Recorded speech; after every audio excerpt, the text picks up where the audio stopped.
We are extremely fortunate that today amongst us we have an eminent personality who happens to be serving the Indian Navy, Commodore Shrikant Kesner, Director of Maritime Warfare Center at Mumbai, and who also happens to be a naval historian.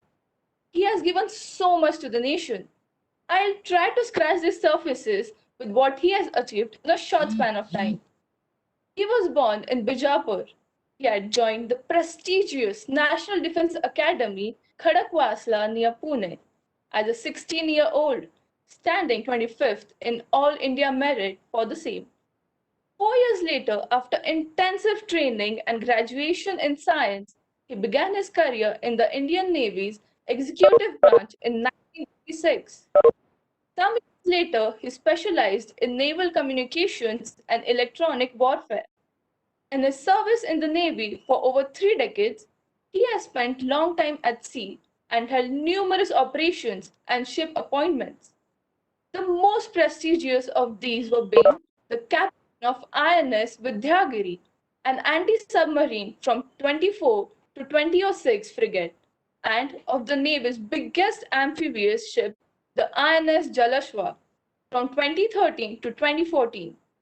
He was commended by the Chief of Naval Staff in 2002 for his contribution in the field of electronic warfare. He also has done short courses on electronic warfare in Israel and on youth crisis management in Sweden. He has the unique distinction of being a faculty member at three prestigious institutions: the National Defense Academy, the Defense Services Staff College, Wellington, near Ooty, where he was also the head of naval training team, and at the Naval War College at Goa, where he is the deputy commandant of the senior directing staff. From 2008 to 2012, he was also the defense advisor at Nairobi, Tanzania, Celsius, Eritrea, and Somalia as his area of responsibility. His assignment gave him experience of diplomacy, international defense cooperation, and issues such as piracy in the region. Commodore Shrikant has followed a multidisciplinary approach to higher studies. He is MA in History, MSc in Telecommunication in Kochi University, MSc in Defense and Strategic Studies from Madras Universities, and MPhil in Strategic and International Studies from Mumbai University. He is also a PG Diploma in Mass Communication from Mumbai. He won the medal in his MSc for the best thesis from Madras University. Recently, he has completed his PhD in African Studies at the Mumbai Universities.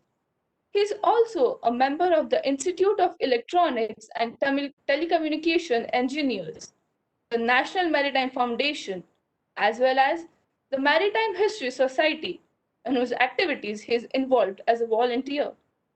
Deeply interested in reading and writing, he is a frequent contributor to several in-house journals and magazines. He has also edited several of these journals. He has been the lead author and chief editor of 9 books from the Navy. He is now working on 2 more books in editorial capacity. He has recently been appointed as officer in charge Naval History Project and been entrusted the responsibility of writing the history of Indian Navy from the period 2011 to 2020. A regular participant at several seminars, he is also a visiting faculty at the Naval War College. He has also been guest faculty at the Indian Naval Academy and at other naval military training institutes at the Mumbai University. That apart, he's also lectured in universities, colleges, schools, and other public forums. His other mass media related endeavors include being the founder of the Journalism Club at the National Defense Academy, being the creative consultant for a TV series on Times Now channel, conducting courses on defense for journalists, and being involved in press and publicity campaigns for Indian Navy and armed forces for specific occasions. Since July 2016, he has been serving the director of Maritime Warfare Center at Mumbai. These centers are think tanks that study naval and marine warfare. I welcome Commodore Shrikant Kesner. on behalf of Virat Talks. Over to you, sir. Thank you for being with us today. Are you able to see it The now? slides. Yes, yes. Okay. Without much ado, good evening, everyone. Good evening, the young people of Virat Youth Chamangal. Good evening, Sadhika ji. Good evening, lots of distinguished people who have netted in today.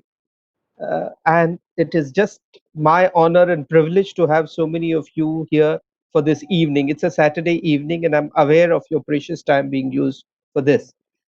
Without much ado, let me get on to this maritime journey, as I call it. And I must, however, say that this is largely being addressed, a couple of caveats in the beginning, this largely being addressed for the young people of Virat Youth Chamangal. So I have pitched it accordingly. I'm aware that there are some experts in the audience today, so kindly indulge me in that regard. Secondly, when I use here phrases like Hinduism or Buddhism or Islam, I don't mean them in denominational sense or as they are understood in modern debates. I use them purely in historical context. Thirdly, I'm not an ancient India historian. I'm a maritime historian. So sometimes my perspectives are to see the things as they obtain as a oceanic or a maritime journey rather than through religious, cultural, or ancient Indian history prisms, though there is a certain amount of convergence in all of these. Having said this, once again, ladies, gentlemen, good evening. Wonderful to be with you all. As you can see, my title is Brief Overview of India's Maritime History and Culture because I honestly believe that India's maritime history and culture is a vast ocean, and we just are having a small dive in this in these 30-40 minutes in session 1. And I'm also going all the way from the earliest times in Lothal to Indian Navy at present. So we're talking of nearly 5,000 years. So compressing 5,000 years in 50 minutes is a bit of challenge. So there will be selective leaps. So kindly bear with me for that because there is so much to talk and indeed contemplate about these issues. Very briefly, for a whole lot of young people here, we history is determined by geography, and geography is that the word, as you're aware, is covered by water, and oceans have 97% of Earth's water. We often forget this on land, but we must remember that this is and within this geography, please have a look at this picture. The Indian Ocean is significantly different in two ways. The first, that it is the ocean that is covered on top, like there is a roof atop it, unlike the Atlantic and Pacific Ocean. So that makes for a different peculiar geography. At the bottom, there are sort of choke points or pathways leading into it. It's almost like a closed lake in some ways, unlike the Atlantic and Pacific. And there are several weather phenomena and issues that are peculiar. Second, and more important, this is the only ocean in the world named after a country, which therefore indicates that this country has some primacy or had some primacy in this region, which is why it's been called so. So let's have a look at that. Now, what have I done? I have actually done nothing much. I have just taking the presumption that the earth is round, the globe is round. I have inverted our map just to show us all that when we look at our map north up towards Delhi, towards the Himalayas, towards other northern borders, we think landward or continental. Now, please see how much the sea matters to us.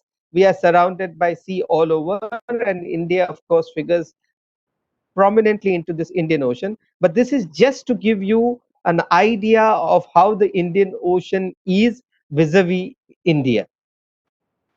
Very briefly, again, remember certain aspects of our coastline and maritime geography, as I call it. And please look at that important thing, mainland islands 601. So we not only have islands of the Andaman and Nicobar and Lakshadweep and Minicoy, we have huge amount of islands of our mainland. And while some of them could be small rocks and nothing much useful, many of them could have huge amount of potential for a variety of reasons, from biodiversity hotspot to sports to special economic zones to whatever you have it. But till we are able to do that, they need to be maintained, preserved, and protected. Look at this next slide. I have shaded the area that is called India's EEZ, 2 million square kilometers. Exclusive economic zone is what EEZ stands for. That means in these waters, the economic resources are only for India. And this is likely to increase to a little more than 3 million square kilometers. Why and what we could discuss in question answer if we want. And 3 million square kilometers is our land area. That means our sea area at the moment is two-thirds of our land area, and it may become almost the same as our land area. That's enormous amount of area for economic exploitation and a whole lot of other issues. At the moment, our trade, 95% of it happens through the seas by volume. So that's again telling you how important seas are to us.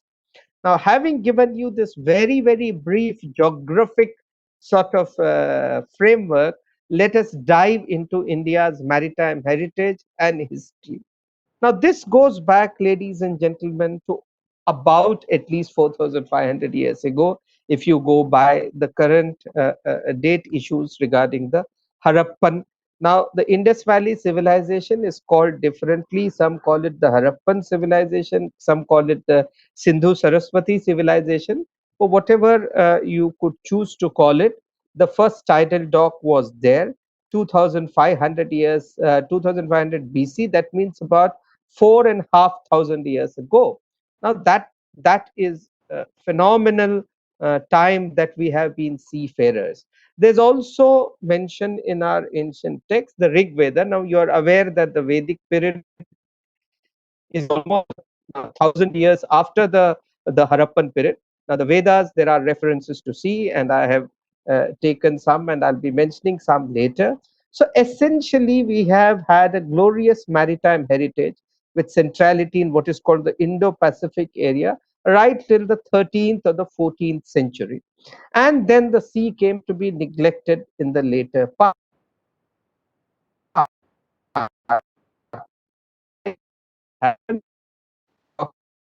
Varuna, that is from the Om Shamno Mitra Sham Varuna, from the Taittiriya Upanishad. But this is the motto of the Indian Navy.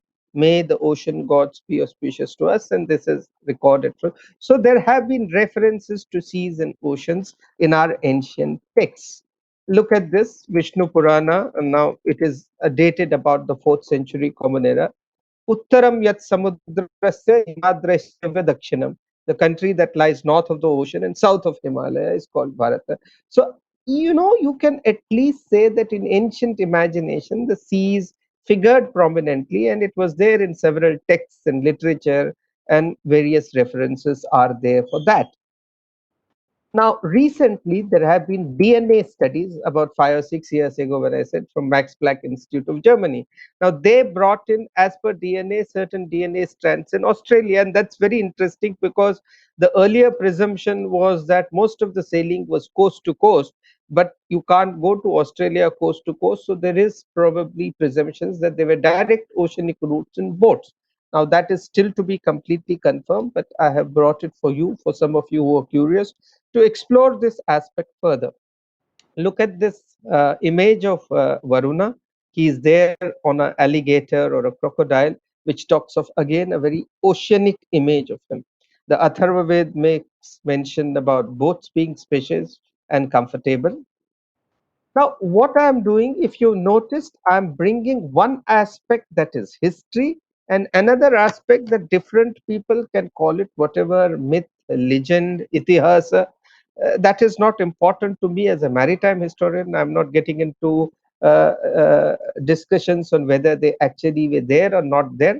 But I'm trying to place one proper, serious historical fact with others that is presumable or that could be discussed. But all of that to talk of how history, culture, imagination about the seas went hand in hand. So the Indus Valley was called Meluha. It traded with Magan, that is the Oman coast. And this trade was right from about 2500 to about 550, so almost 2000, 2500 years, and the archaeological excavation. You also have heard subsequently Samudra Manthan, churning of oceans. And to me, I find that interesting because oceans as an economic opportunity probably is reflected in this story. The first avatar of Vishnu, as we are all aware, is the Matsya avatar. Again, water allusions there, and there are several versions of this legend, and they are similar. So there are certain, thoughts whether this happened at that time. Was there some sort of a extreme climate event? We could we could probably discuss that later. But now we can sort of come to very hard history if you want to discount certain aspects of what I said now, apart from the Indus Valley civilization. Fair enough. Now let's come to history that at least for last 2,500 years has been noted. There's sufficient evidence, there's literature, the archaeological proof, and both India's east coast and west coast had huge amount of connections all over the world, stressing from uh, Japan and China and Southeast Asia in the east to Greece and Rome in west. So the east coast, you had great ports, Kaveripatnam, Pumpahar, Tamralipti, which is today's Tamluk in East Madinapur. It was from Tamralipti that Ashoka's daughter Sangamitra took the famous Bodhi tree and went across to Sri Lanka. Machilipatnam, Coromandel. Coromandel is a derivative of the word Cholamandalam, or the realm of the Cholas. So this is the kind of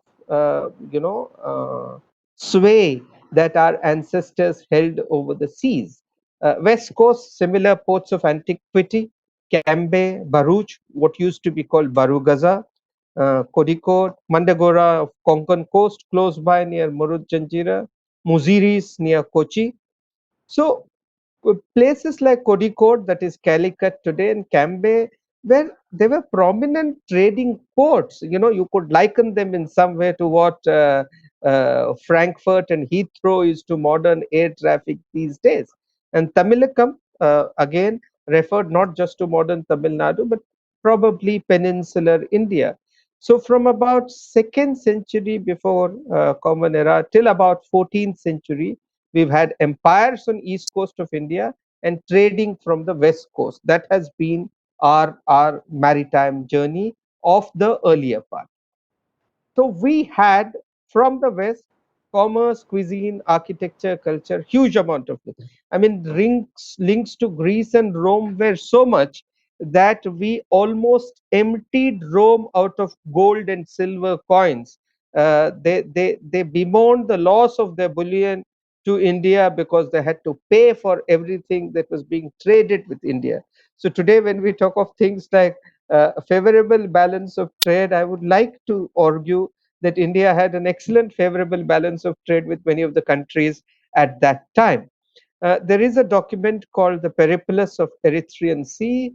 Periplus means a log, a sort of diary, and Erythraean Sea means the Red Sea, but it is largely a diary of the Indian Ocean written by probably a Greek or uh,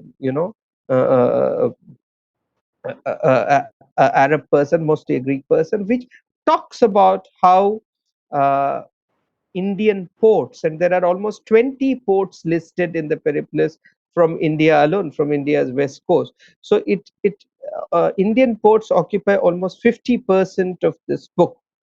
Now, however, the West, there was no conquest in the sense there were no kings. It was largely trade, economy, cuisine, and culture related in some way. The East, on the other hand, there was active links through the empires that we had in the East, and those were to all huge amount of countries in the Southeast Asia, going right up to China and Japan. So there are again 9th century Buddhist stone sculptures in Borobudur. There are coins depicting sailing vessels. You will see that on the left side of screen. and we had Satavahana empires. So there are many Eastern empires, and look at these. Uh, Satavahanas for about 500 years, Pallavas for about 400 years, Cholas while they had a certain peak, but almost 1,000 years. Pandyas for about 1,000 years. So, I mean, these are empires very few of us have studied, right? We have studied people who were in Magadha or Patliputra or Delhi or Indraprasth, but these were great oceanic empires.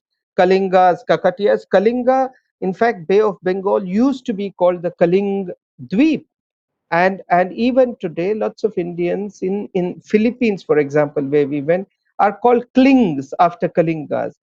People in Thailand are called tlings after the Reddis, or from Andhra, the Kakatiyas who went and established empires there.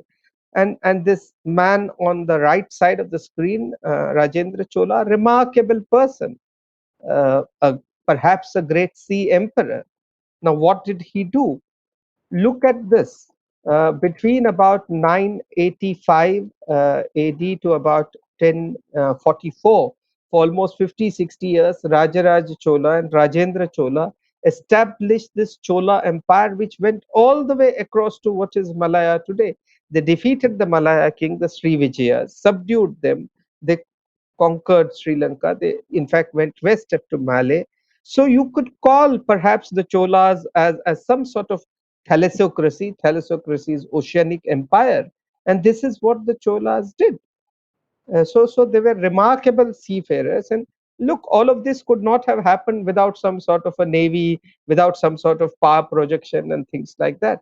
So give a thought to that.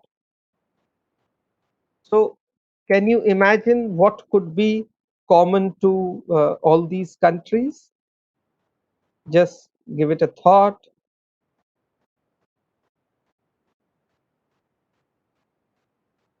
See, all of them have their own version of Ramayana, and it's beautiful.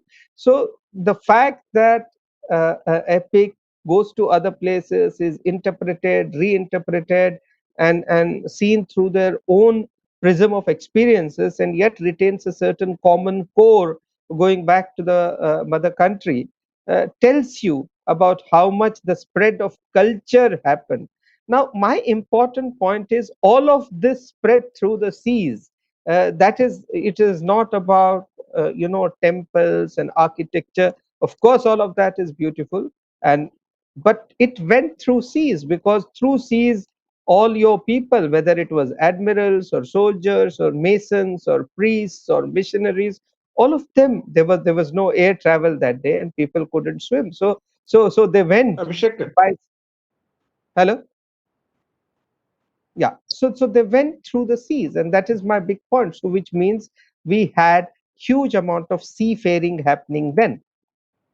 Now, even Marco Polo, and we're talking towards the end of 13th century now, I'm jumping obviously, talked of Indian ships to be amongst the most seaworthy vessels of that time. There's Matsya Yantra, today's magnetic compass. It is a forerunner of that, which was used by Indians. And Nava Shastra, there's a tome which talks of the art of navigation. And I'm not even talking of certain books called Yukti Kalpatru and all that, which is about seamanship and shipwrights, because certain people have said, cast some doubts on the historical authenticity of that. But if you were to take all that, it would make sort of formidable amount of literature too with regard to issues at sea. Now, if I were to jump, and I'm quoting Tagore here, in the early 20th century at Indonesia, this is what he said: everywhere I can see India, and I do not recognize it again. And this is a very beautiful statement, because wherever you go, I mean, I have traveled to about 20 countries from West Africa and some in Southeast Asia, and you see hello. different ways you can see India there. Some part that is so much India, and some which they have sort of Right. made it their own. So it is a wonderful Not way in which the Indian culture sort of spread around.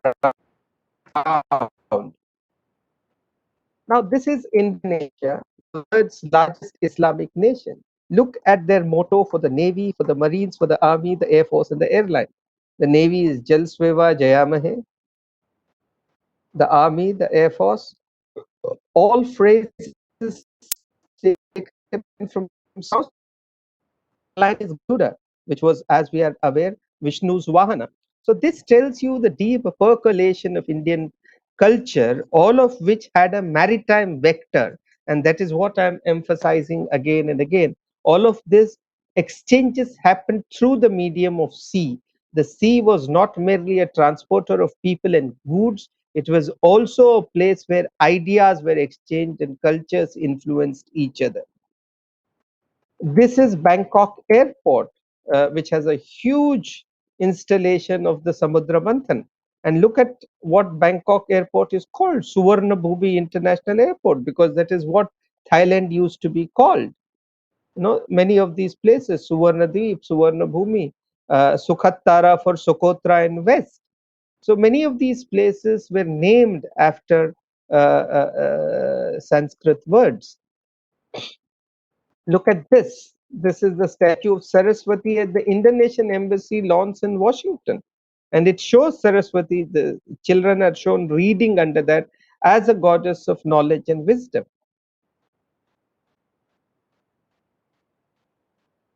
Now, this is what was India's GDP share at various times in the world.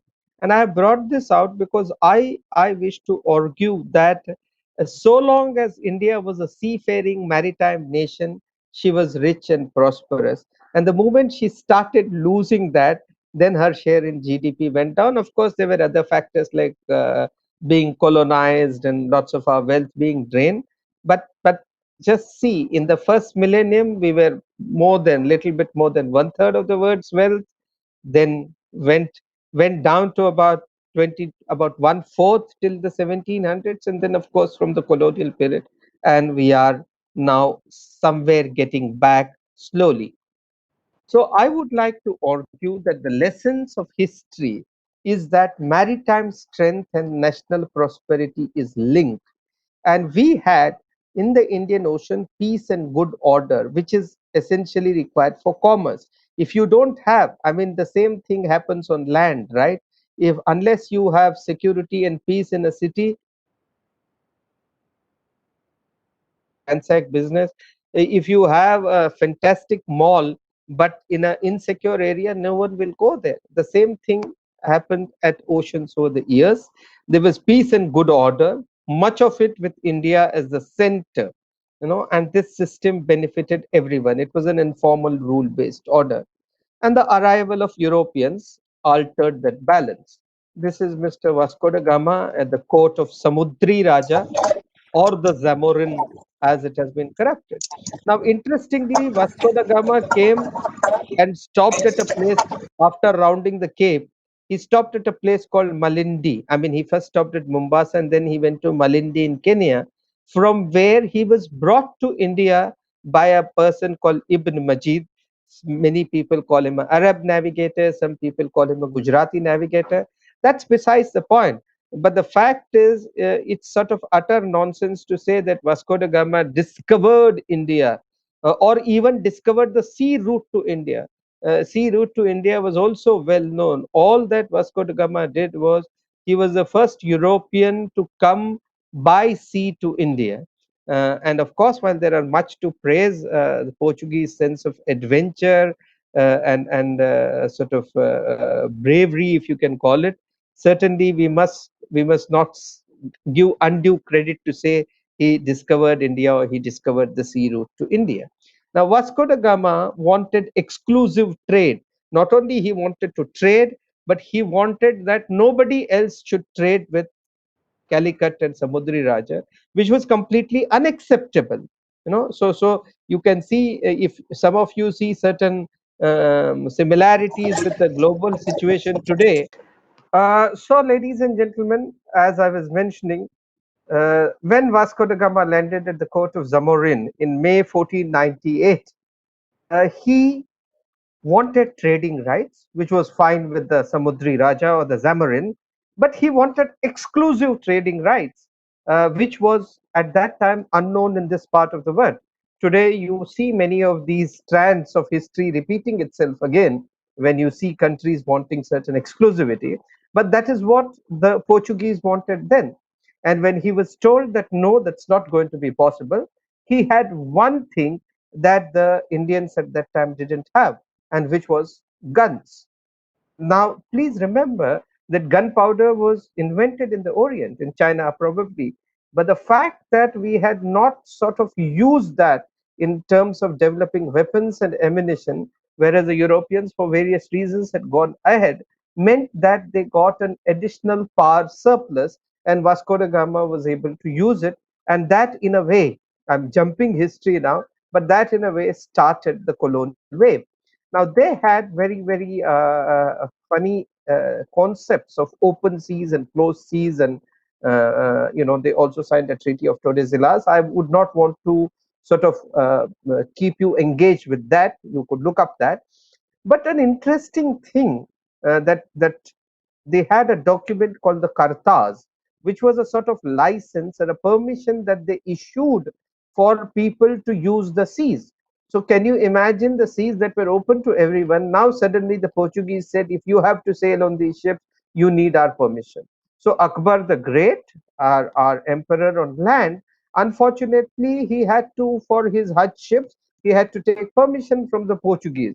The Vijayanagar Rajas had to take kartas from the Portuguese to import horses.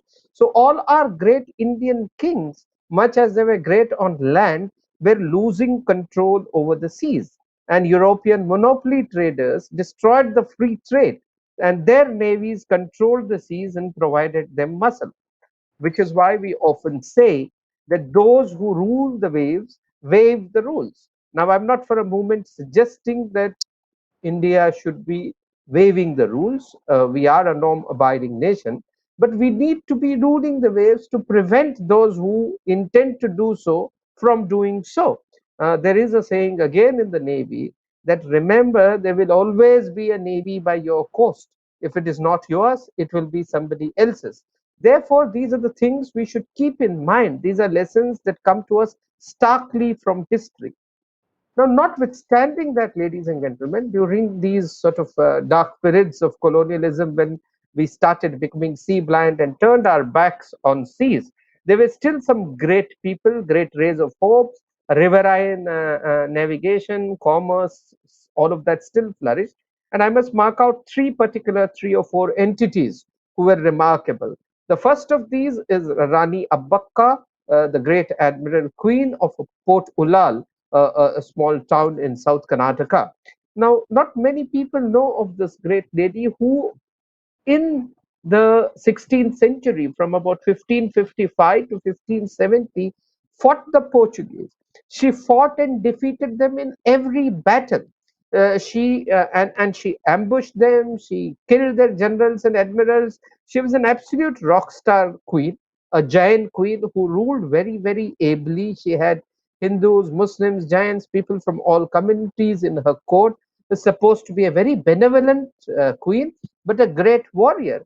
For 15 years, she fought the Portuguese, and ultimately she was let down by her own estranged husband, who wanted to make peace with Portuguese, and she was imprisoned, and there too she fought the Portuguese and died in prison. This is remarkable person, probably the first anti-colonial freedom fighter, if we want to put it that. Then there were the Muslim admirals, the Marakkars, the Kunjabi Marakkars of the Raja of Calicut, the Zamorin of Calicut, who through generations showed remarkable maritime capability. They fought the Portuguese and defeated them again in many battles, till at some stage the Zamorin decided that I must make peace, and in a sense let down his own admiral. Now the great Marathas, Chhatrapati Shivaji Maharaj, had this vision of having a navy, extraordinary vision, and he had therefore built the seats for a few years later for an exceptional admiral called Kanoji Angre, the Sarkhed. And as long as Angre was sort of the admiral till about 1729, the Maratha fleet was virtually undefeated. They defeated the British everywhere, and they built great seaports. They had expertise in shipbuilding. Again, in his case, Angre's successors were let down by the Peshwas. So there is a sort of story here that we must know. Meanwhile, There is the Wadia shipbuilder family who shifted from Surat to Bombay. 1735, there was the first naval dockyard built in Bombay, now Mumbai. And in about 100 plus years, the Wadias, the great shipbuilder family, built close to 300 ships.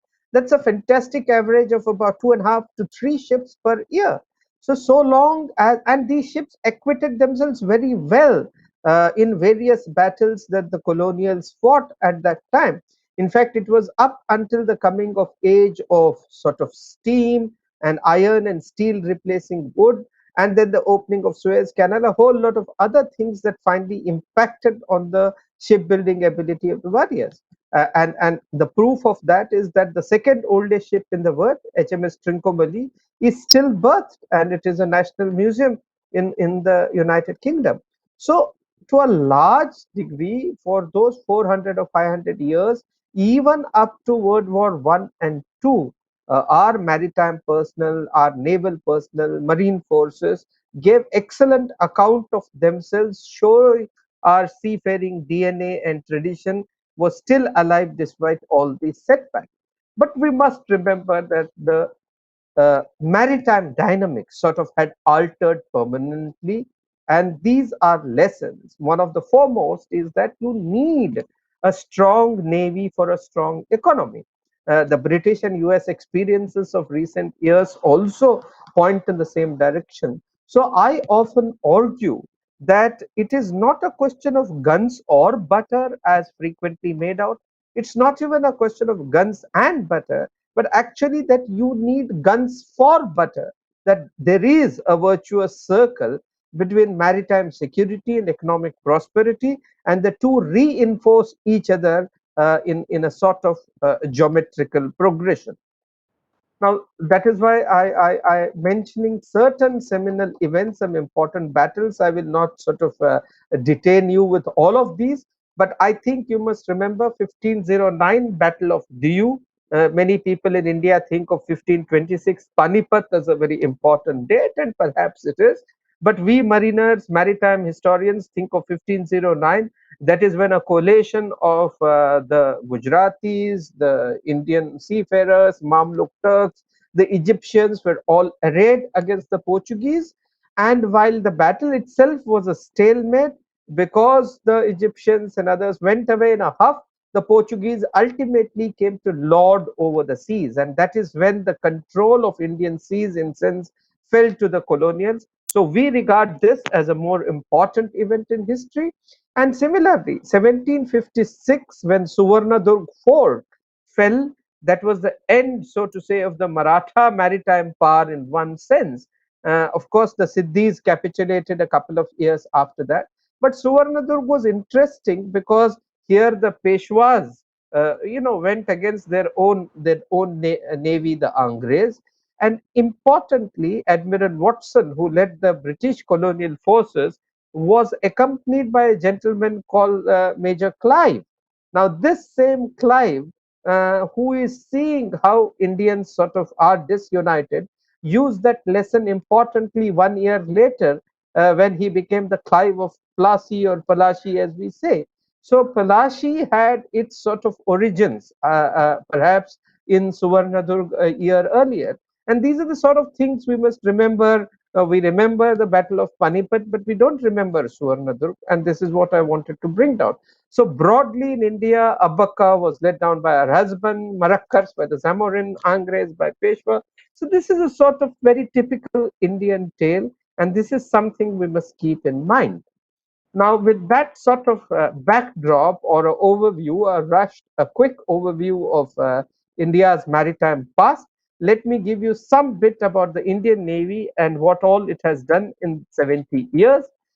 Please see what I am suggesting, that the Indian Navy is not merely there to defend our coast, that of course we do, but we defend our maritime interests all over the world. Therefore, if our maritime interests are in Antarctica, if they are in certain parts of Indian Ocean, then certainly we defend our interests there. I also argue that we contribute to international peace. We are a preferred security provider in Indian Ocean region. We contribute to our economy. I brought out how 95% of our trade is through the seas, and by keeping the seas safe, we contribute. All of these are separate topics worth talking about in themselves, but overall, I believe we are a force for good. And look, this journey has happened in 70 years from less than half a dozen sloops, small ships of about 1,000 tons and below. We have become amongst the largest navies in the world. We operate in all three dimensions, that is, surface, subsurface, submarines, and in the air. We have more than 50 years' experience of operating submarines. We celebrated the Golden Jubilee 2 or 3 years ago. We are most proficient in aviation in the region. I mean, flying at sea is a completely different ball game. It's not the same thing as flying on land. And for the last more than sort of 60 years, we have been flying at sea, and this is another remarkable achievement. Most importantly, ladies and gentlemen, Indian Navy is a pioneer in making in India. So self-reliance, make in India, Atmanirbhar Bharat. I would like to say that we were sort of in the forefront of these issues, and I will just illustrate. And so there has been a massive all-round growth. We've also accompanied our missions across a large spectrum, and I'll quickly sort of talk about that in a minute or two. And we also contribute in many different ways to nation building, to cosmopolitanism, and a variety of other issues. Look at this slide. It shows you the growth of Indian Navy to aircraft carriers, amphibious ships, destroyers, big ships, submarines, and aircraft, from having no aircraft of the Indian Navy at independence to more than 200 now. And we are going to be a growing Navy over the next 10 years. So you have a Navy that you have to be proud of in terms of its growth trajectory. Look at this fantastic picture. These are 4 ships, all built in India, 1 Kolkata class and 3 Delhi class, all built by the Mazgaon docks in Mumbai. And they are fantastic in their looks, in capability, in performance, and they compare wonderfully well with the best in their class. So not only are we building very good ships, but they compare very well with other similar ships of world class category, and this is something that we ought to be very, very proud of. And these have all been designed by Indian Navy's design bureau and overseen by naval officers. So it's something that we believe that the nation should be very proud of. We have taken part in a variety of military operations, a small one in Junagadh in 47, then Goa liberation in 61, Indo-Pak War 65. Our brief was limited, but we did what we had to do. 71 in a big way, when we were responsible in a sense by blockading then East Pakistan. We ensured that we had 90,000 prisoners of war. We bombed Karachi. We did a lot of things. Op Pavan, which is our longest peace support operation, went on for 3 years. It was followed by Op Tasha, Cactus, our quick intervention in Maldives, then Somalia, Mufat, Bolster, and then Kargil, and so on and so forth, including more recent ones. This is a lovely image of the 71 war, the surrender. The gentleman in white, Admiral Krishnan. I'll be talking about him a little later, but he sort of was a remarkable person. These are images of Op Pavan, our longest, as I said, peace support operation in the neighborhood, wherein Indian Navy ships, small ships particularly, the SDBs, the LCU, Seaward Defense Boats, and landing craft excelled. So this is the cover of Time, April 1989. And look at what it holds as the currency of the next military power. It is a ship, and this is importantly a Godavari class. So this was a ship that was designed and built in India. So while possibly not everyone in India was, recognizing this, the world was sitting up and taking notice. And we continue to do a lot of other things. This is recently our Honorable Prime Minister presenting radar, coastal radar network, in which the Indian Navy was the lead agency with other government agencies, that we made it possible for sessions. So we do a lot of foreign cooperation ventures too. We are foremost in providing humanitarian assistance and disaster relief in this region. And while it was always there, we excelled during the tsunami of 2004, where despite being affected by that in our own Andaman and Nicobar and East Coast, within 36 hours of the tsunami hitting, we were able to put 32 ships at sea. Over the complete operation, we provided 10,000 tons of relief material, and we were the first to respond at home and to three countries, to Indonesia, to Sri Lanka, and to Maldives. And that really sort of burnished our reputation as being the first responder for a variety of reasons. We were also the principal responders in Yemen when the crisis happened in 2015. Many navies and countries were not willing to come. We took people from several other nationalities and evacuated about 3,000 people. So you see some images of Rahat. This is more recently last year when Mozambique had a cyclone called Idai, when Indian Navy was the first responder. Our ships went there, our helicopters operated, we provided a lot of support. And this is a continuing activity. Just over the last 4 or 5 months, we launched the Samudra Setu and Mission Sagar. Samudra Setu was for evacuating Indians, and 4,000 Indians were evacuated by these ships going all over to many countries. Meanwhile, we had a separate mission to deliver medicines and food to several nations in the region. And this was in COVID environment where we undertook lots of innovations. See the countries that we have touched. It is from Iran in the north to Madagascar in the south. So whole range of countries in the Indian Ocean region have been sort of, connected by this endeavor of Indian Navy. This is a lovely image. Jalashwa, my ship, I commanded that ship. See how it has been innovated to take people back to India with all the COVID precautions. So in short, I would like to sort of submit that the Indian Navy is a navy that dares and a navy that cares in equal measure. I'll come a little bit to our heroes and icons so that everyone should know about them. We have huge amount of them, and this is just the sampling that I'm giving you. On top left, Admiral Krishnan. I mentioned to you before, he's the person standing in that photograph of the surrender. A remarkable person who's a gallantry award winner in World War II, a Distinguished Service Cross.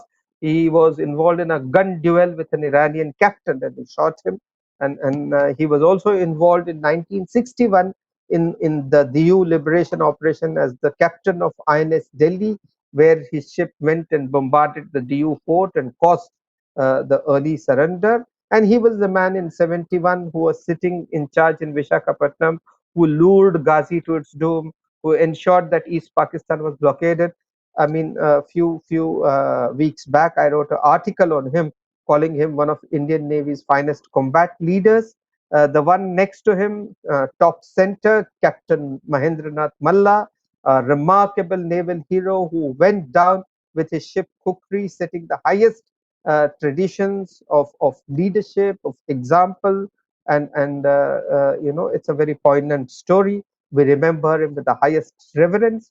Next to him, top right, is Commander Kelman, Noel Kelman, hero of 61 war, the liberation of Goa. When he landed at the Anjadeep Island, he faced bullet injuries from the Portuguese, and despite facing lots of bullets and having been bloodstained, uh, conducted operations and ensured that he got medical aid only after everything was in order. And he rose to be a commander later. Very remarkable. Below, the gentleman in white beards, flowing beard, Admiral Avati, one of Navy's greatest evangelists, maritime historians, nature lover, a Veer Chakra hero of 71 war. Everyone knows him. He did such a lot in disseminating about maritime history. And then two young people, just to illustrate how the tradition continues. Firdaus Mughal, the brave executive officer of a submarine who jumped into the water to rescue certain sailors who had drifted, and rescued them all and brought them back, but in doing so gave up his life. And similarly, Kuntal Wadhwa, Commander Kuntal Wadhwa, during the trials of engineering equipment on INS Kolkata before it was commissioned, not only took the lead in trials, but ensured that when there was a malfunction, he evacuated all his sailors and rescued them, but gave up his life in process. Now, these are remarkable examples of leadership, of leading from the front, of bravery, of courage under fire, and the Indian Navy continues to hold these ideals and to revere all those people who did it, and the country, I believe, must also do so. Look at this, but it's not in the field of battle alone. In the technology ecosystem, we have created some huge leaders, and none bigger than Arogya Swami Paulraj. All of you who use a smartphone today should be thankful to this person, because he's the pioneer of MIMO, multiple input, multiple output technology, which is the father of Wi-Fi and 4G. Today, he's a professor in Stanford. Is the winner of Marconi Prize and Graham Bell Medal, which is considered the Tech Nobel. But he was a naval officer. He was a Commodore. He's an ex-NDA, in fact. And this all happened because he started researching on an indigenous sonar that would be useful for Indian Ocean conditions. So what I'm trying to suggest is it was the Navy science and technology ecosystem which provided Paul Raj with that kind of encouragement. And he's not the only one. We have produced several great technical heroes. Admiral Verma, who is sitting here, is one of them. Captain Mohan Ram, our great indigenous shipbuilder. Admiral Dayashankar, our first sort of, chief of material, who was later DG Ordnance. Then we have Bilu Chaudhary, the engineer, chief engineer on INS Vikrant. We have Captain Prabhala, the chairman and managing director of Bell, and so many. I mean, there are legends of them. Admiral Inamdar. So we produced a lot of technical heroes too, because of the sort of technical ecosystem that we have. And then these are our sporting and adventure heroes. The man with the beard on the right, Dilip Donde, the first Indian to sort of solo circumnavigate the world. And I must tell you that the club of solo circumnavigation has less people than those who have gone into outer space or climbed Everest. So Dilip Donde was the first Indian to do it. And the gentleman on left below, Abhilash Tommy, was Dilip Donde's chela. He was he went one step further. That he did it non-stop solo circumnavigation. So these two are again our remarkable sailing heroes, adventurers, good human beings, great authors and writers. And that gentleman on top, Satyabrata Dham, perhaps the only one in the world to have gone to both South Pole, North Pole, climbed the Mount Everest 3 times, dived in all the oceans of the world, climbed the highest peaks in all the continents. And he was a naval officer, a submariner. So we produce remarkable heroes in the field of adventure, in the field of sport. Captain Kohli, the Sardar on top left, who was the leader of the first Indian expedition to Everest, a great mountaineer. Omkar Singh, the winner of the highest gold medals during the Asian Games at Delhi. And bottom two, Muhammad Anas and Tur, the current Asian champions in 400 meters and in shot put, all people from the Navy. And then these lady officers, 6 of them, Navika Sagar Parikrama, who also did circumnavigation of the world and set great example of Nari Shakti and women power. So Indian Navy has created a system where we have been consistently producing heroes in every field.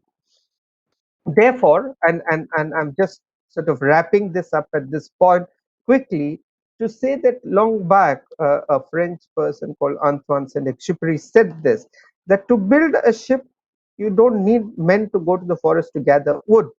Um, that would happen. What we have to instead is teach them the desire for the sea. Now, while the Indian Navy is doing its bit, both within and outside, I think as if people like you who are listening to this, some of you get a desire for the sea from this and feel like going out and serving our maritime community, either by joining the Navy or the Merchant Marine, whatever way, then we would be served very well. I would like to end with this lovely photograph where I believe the Indian Navy connects the dots of the history, so to speak.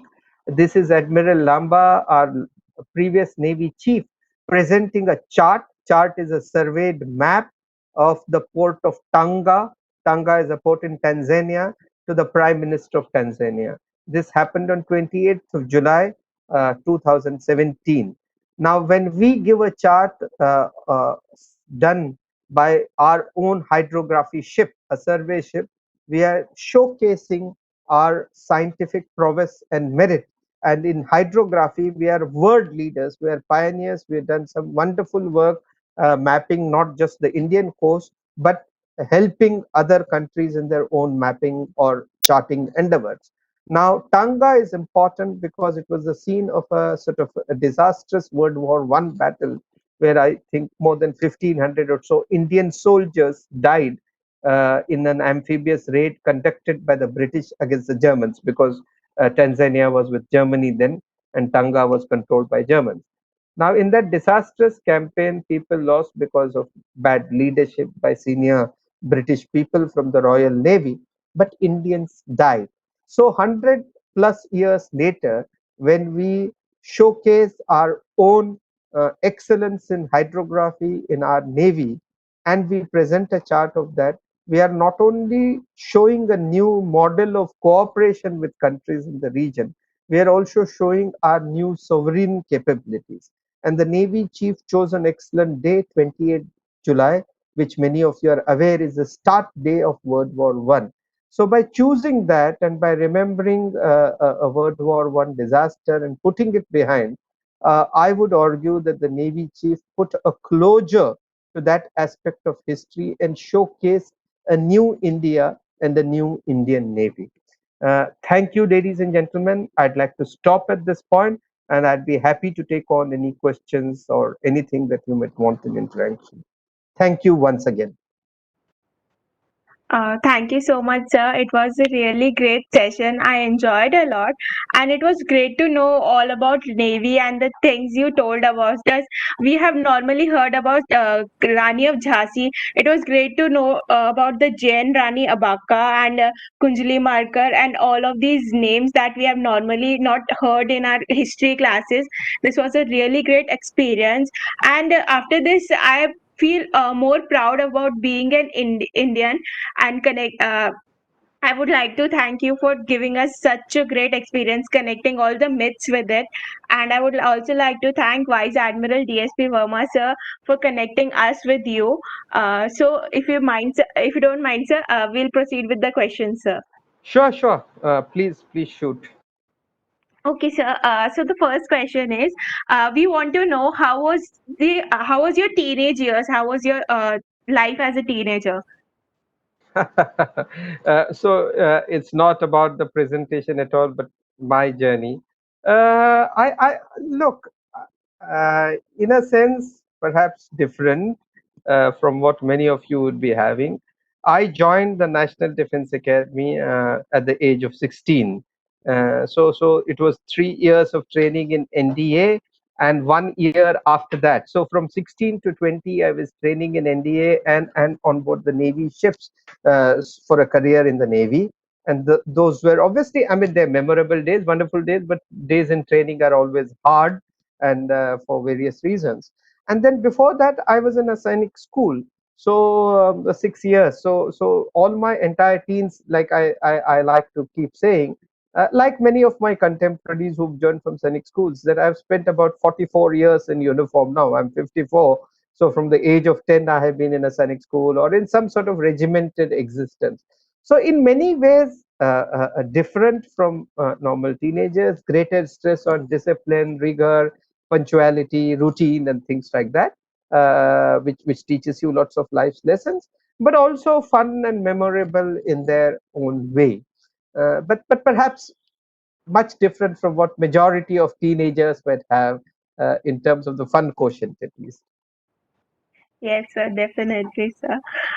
Thank you for the answer, sir. So the next question is related to this. So, what motivated to you to join the NDA at the age of 16? Because if we see, as me. I'm unable to think at when I was 16. I was unable to think what I wanted to do in my life. So, what motivated you to join NDA at the age of 16?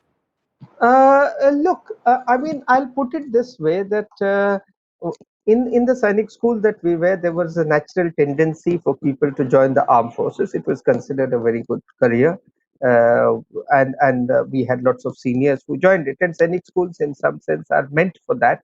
So therefore, that was certainly one aspect. My father was teaching in the same school, and therefore he was also sort of keen that I should join the cause. More importantly, I was very much fascinated by our school principal. When I was the age of 5, we had a principal from the Navy called Commander Lobo. I remember him, very wonderful gentleman, tall, handsome. He played very good games. He spoke very well. I was not just me; even my father was very impressed with him, and so both of us thought that he's a wonderful sort of person. So now, joining the NDA was a question of giving the entrance exam in the school. You prepared for it, but joining the Navy, I mean, opting for the Navy was a little bit more sort of, a complex issue. Complex, considering those times, because shuru mein initially I opted for the army because you all friends wanted to join the army. You think साथ में रहेंगे, साथ में posting होगा, which of course subsequently नहीं होता है, but उस वक्त हम सोचते थे कि एक साथ करेंगे. So I actually filled up army, and then when I was talking to my dad in the Navy in the evening, he says, "Beta, I loved that Commander Lobo. Maybe Navy would be a good career choice." And until then, I had not even sort of seen the seas, except once when I visited the Gateway of India as a young child, and I was terrified of the sea at that time. But I guess those days you listen to your parents, so I sort of scratched out army and wrote navy. And I mean, I'm very with the highest regard to my friends in army. It's a wonderful service, but I feel that that was a lovely decision that I took to join the navy then. Thank you so much, sir, for the answer. The next question, I'm going to connect with this. Once you join Navy, what are the different options you explore? As you mentioned in your talk, there was about the person who invented the Wi-Fi. So there are different options. But as from an outsider point of view, we see all that it is all about fighting and stuff. So what are the different options one can experience after joining Navy? A good question, and this I'm saying not merely from the point of Navy, but all three armed forces. I think the finest thing that all three armed forces of India offer to the youth of India is prospects of great human resource development. I mean, war fighting or preparing for war is just one part. You are actually trained, particularly as officers, to be officers and gentlemen. So a range of soft skills, a range of adjustments, a range of other values that is taught to you, which you imbibe: respect for other cultures, understanding and imbibing various traditions. And it is also about leadership, leading your people from front. So you are given a wide variety of exposure. In my case, many of the degrees that I have earned or the foreign countries that I have visited have all entirely been due to the Navy. Now, whether you choose to want to go into the executive branch or to the technical branches or even medical in the Navy, or you want to join different fighter streams or helicopter stream in the Air Force, or you want to join the infantry or engineers or artillery in the Army, ये सब details आपको Google में मिल जाएगा या various websites में मिल जाएगा. In some senses that information is easily available. Of course, I'm still willing to clarify that to specific people, but my bigger point that I'm trying to make is that armed forces are this great sort of cradle and school for a person's development. You learn languages, you learn several soft skills, you learn how to deal with people, you learn, as they say, to sort of dine and deal with kings and commoners, and to sort of have equanimity about both these issues. You learn how to respond to the trust and faith of your men, and lead them whether in battle or in other difficult situations. So you learn, it's a process of becoming a great human being, a better human being, and the possibilities of your own growth as a person. That I think is the best way that armed forces gives to young men, and now increasingly to young women, because the armed forces are opening up. They have not fully opened up in all branches and all streams. That might happen in future, but increasingly women are finding lots of opportunities in the armed forces, and I believe that young men and women who are listening to this talk must utilize these opportunities, take advantage of them, and try and join the armed forces. I believe they will be fantastic employers, and most of you people would be very happy to have done that choice. Thank you, sir, for motivating us.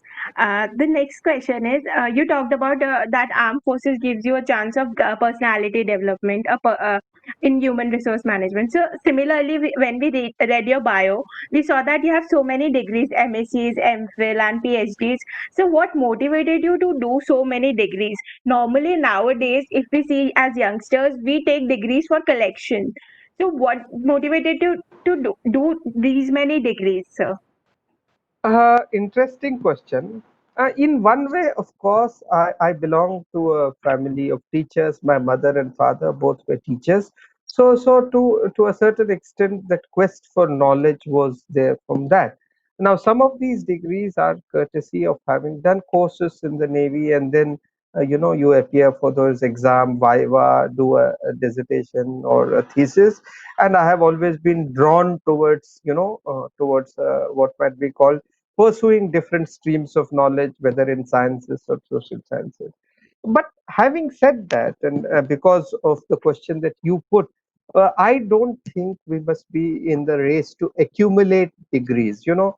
Degrees by themselves are of notional value, and knowledge is much more than degrees.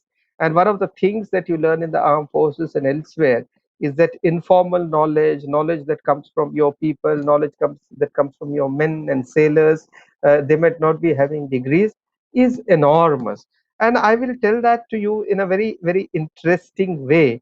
When which I learned long ago, that when some person was explaining blue economy in a very great theoretical framework, and with lots of sort of examples and passion, uh, I learned that a song like that "Jab tak rahega samose mein aloo, mera rahegi shalu" or whatever, is a great example of blue economy. Now you will ask how, and simple, because that song says, "Shalu, you will be mine as long as the aloo is in samosa." So the inference is कि समोसा में हमेशा आलू था, लेकिन समोसा में आलू था ही नहीं शुरू में.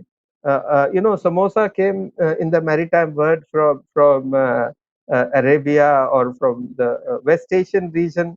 The aloo came somewhere from Latin America, and it was this great maritime trade. And because of maritime exchanges, they landed in India. Someone put them together to make a pastry, and then someone intelligent added lots of it, made Punjabi samosa, bada wala, with chaat and chutney. And then you have a Bollywood lyricist write about it and make a song that people sing. So one humble samosa and its origins can be an aspect of so much sort of wide world in the maritime and so on. Now this is great learning. This is informal learning, and this is an excellent way to learn about many precepts in life.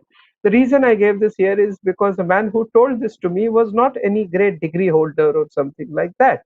In fact, some of our best maritime heroes, Admiral Awati, whom I mentioned, was one of the fantastic maritime historians, but had no degree. So degree is good, it's important, but it's not the only thing. One must not accumulate degrees, but one must go for knowledge, and hopefully from that knowledge to wisdom in future years. Thank you so much, sir. Actually, this was really helpful because we are at this stage right now that we are getting our degrees, we are working towards them, and it inspired us to focus more on the core of the subject to learn more deeply rather than just doing it for the sake of exams and stuff like that.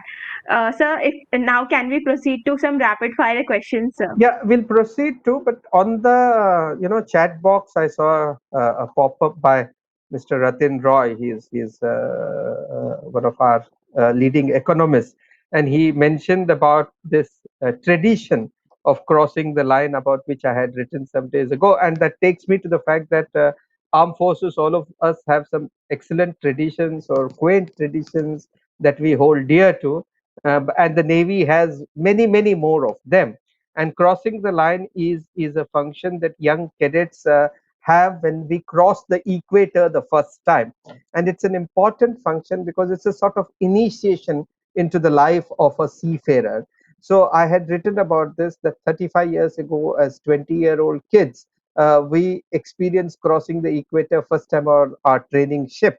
As I said, for many of us, it was our first exposure to the seas, to the far seas, and after having done 2 months of cadets time, faced seasickness, done all the sort of jobs, here we were venturing into foreign lands.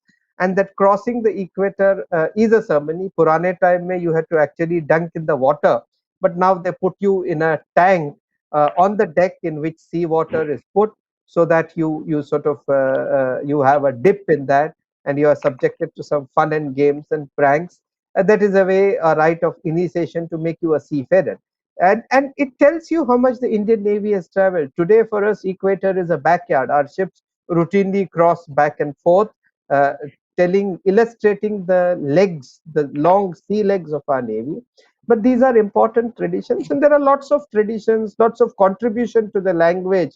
The naval toast is done sitting down rather than standing up, so that your hands don't hit the deck.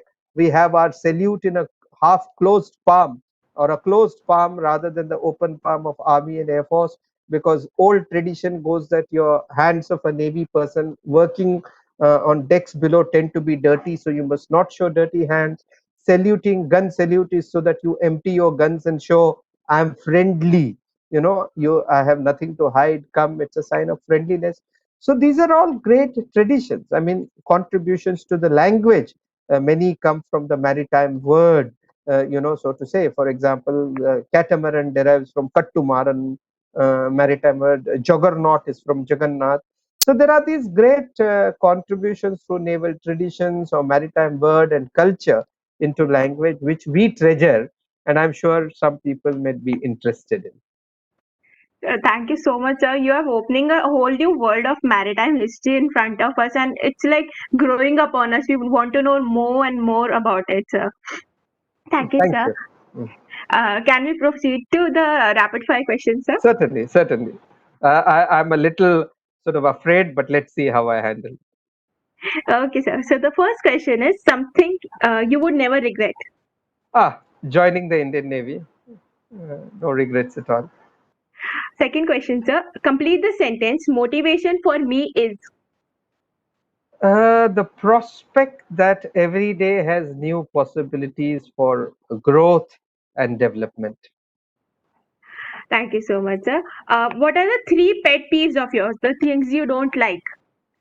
I'm by and large a man who doesn't have too many pet peeves, but one, of course, is that I think we should be able to be friendly and not have, even when we have disagreements, not to be disagreeable, not to show anger and tantrums and things like that.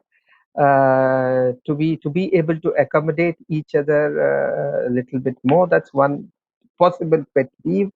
The second is in a sense, I think, coming from a slightly military regimented existence, I might have a little bit peeve about lack of discipline in some people, lack of not being able to do things in a certain way.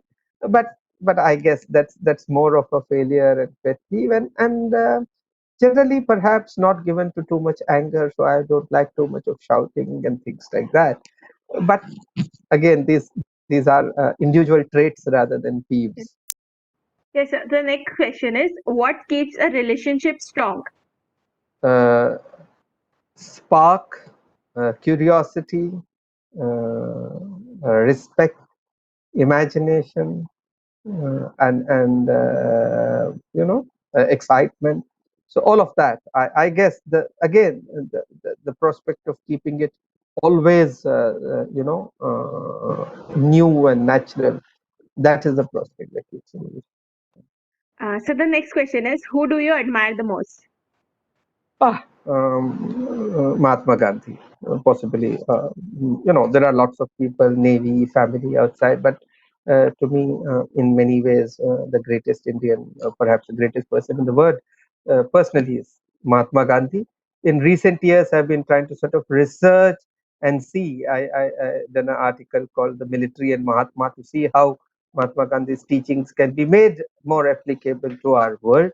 It's still something that I am engaged with in a very formative, very tentative level. But to me, he remains a hero, a model, or whatever, a great icon, whatever you call it. So the next question is, describe yourself in 3 words. Work in progress. That's great answer, sir. What is the one thing you always wanted to do? This is interesting. There are two things actually. I've always wanted to make one great movie, Bollywood movie. I don't think I can go to Hollywood, but make one great Bollywood movie that everyone can see and it can be a big hit.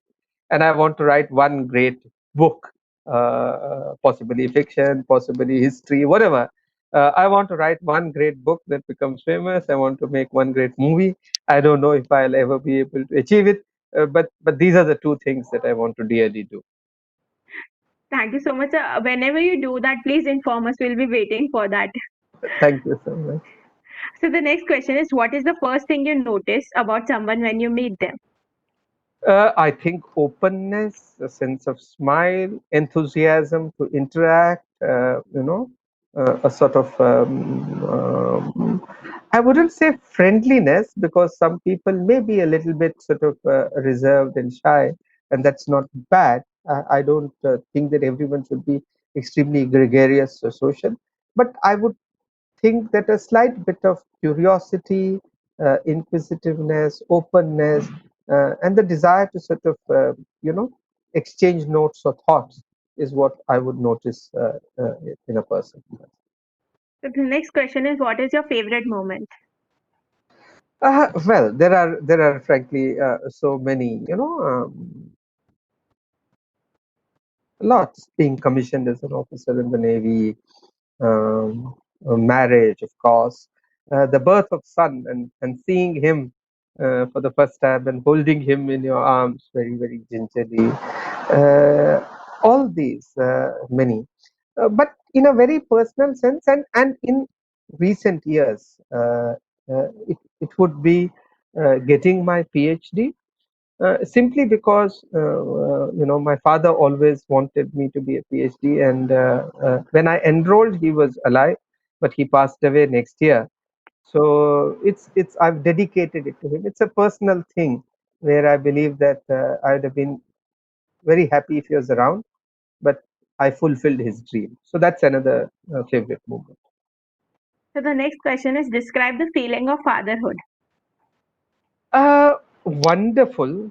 But again, I think I have been half the father to my son that my father was to me. I mean, there is no way I can ever be as good a father as my father was. It's a great feeling. I bond very well with my son. We are like friends. My father was like friends to me, but somehow, either because of my own sort of, let's say, inadequacies or a life in the Navy or something, I have not been able to give as much time to my son, because maybe of the job, as my father did to me and my brother. So fatherhood is glorious, and I hope that all of us are able to experience that, should we choose to. And so the last question of the rapid fire, what would be the name of your biopic? uh, I would think of it again, like I say, uh, uh, an incomplete story, adhuri kahani, work in progress, the silent mariner speaks. I mean, I'm not a silent mariner, but stories from that you've not heard from the maritime ground, or middle ground, just to sort of signify thoughts that you sort of think about everyone. I don't know. Honestly, I have not given, a thought to this. Um, I'm glad you're triggering this thought. I've never thought of writing an autobiography, honestly. So, I mean, I don't think I'm so important to be able to write one, or people would want to read one. So, honestly, I've not given a thought to this. This is one place where I think I fail your rapid fire test. No, sir, it was a great rapid fire, sir. We have one question that after your talk, there was one question that came that was very prominent, that our school history books are devoid of this glorious maritime past, what you have told us. And we have seen defeats, and that India was constantly invaded from the maritime side, and it depresses us.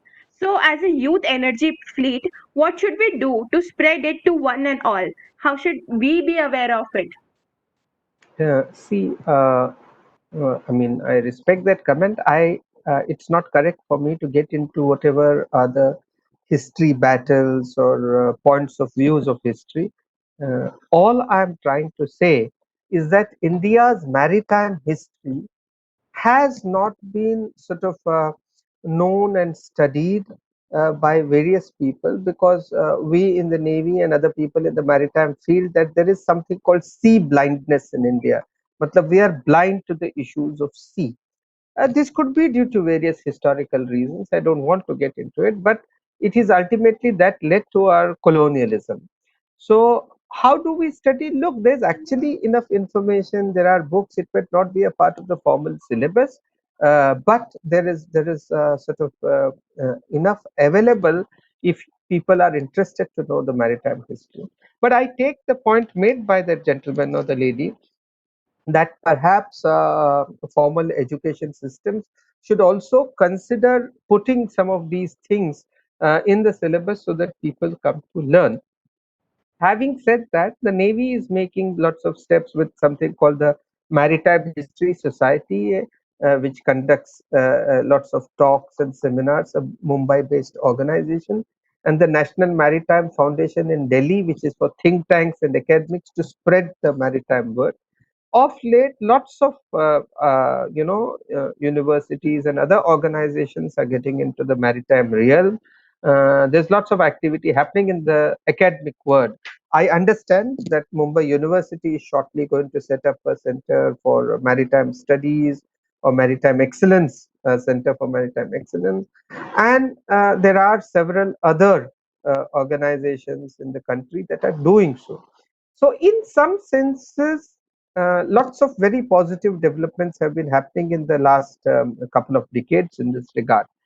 But again, thoda bahut initiative is also on the individual. Next time when you go to the sea, go and wet your feet. Don't stand there eating pani puri or bhel puri. Just go and wet your feet. Try it. Ask that मछुआरा कि मैं आपके साथ आ सकता हूँ क्या, थोड़ा बाहर घुमाने के लिए ले जाओ, कुछ नहीं होगा. Marvel about the sea. Try and take sea voyages. Try and take to sea sports. Some of them may be expensive, some may not be. So, lots of people in India who've joined the Navy are from landlocked northern states. It is not that it is only for exclusively for people from South India. So, there's a lot that depends on individual also. Let us be curious about our seas. Let us be more interested in them. And if you are interested in the seas will be interested in you. वो कहावत है कि समुद्र भारत ही समृद्ध भारत है, कि अगर हम समुद्र में इंटरेस्ट लेंगे, दिलचस्पी लेंगे, तो जरूर समुद्र भी आपके साथ दोस्ती करेगा.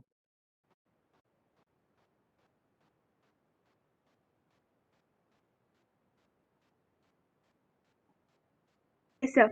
Sorry, I lost a connection in between, sir. Sir, there is one question from Maulik Sharma. Please suggest some books on or literature to understand naval history and warfare. Well, there are lots of books in the realm of fiction, in the realm of facts and history, and depends on what and where you want to read. Now, this is a field that largely much of it has been dominated from the West initially. For example, when we were growing up, sort of the sea stories that we read were either Reader's Digest anthologies of sea stories, or Alistair MacLean's HMS Ulysses, or Nicholas Monserrat's Cruel Seas, books like that, or the Hornblower series of the U.S. Navy. But I'm sure it would be good for us now to recommend Indian books and Indian sort of titles. So some of them are, I would recommend two books written by a gentleman called Sanjeev Sanyal, who's principal economic advisor. One is The History of India's Geography, and other is something called Ocean of Churn. Excellent books that are worth reading.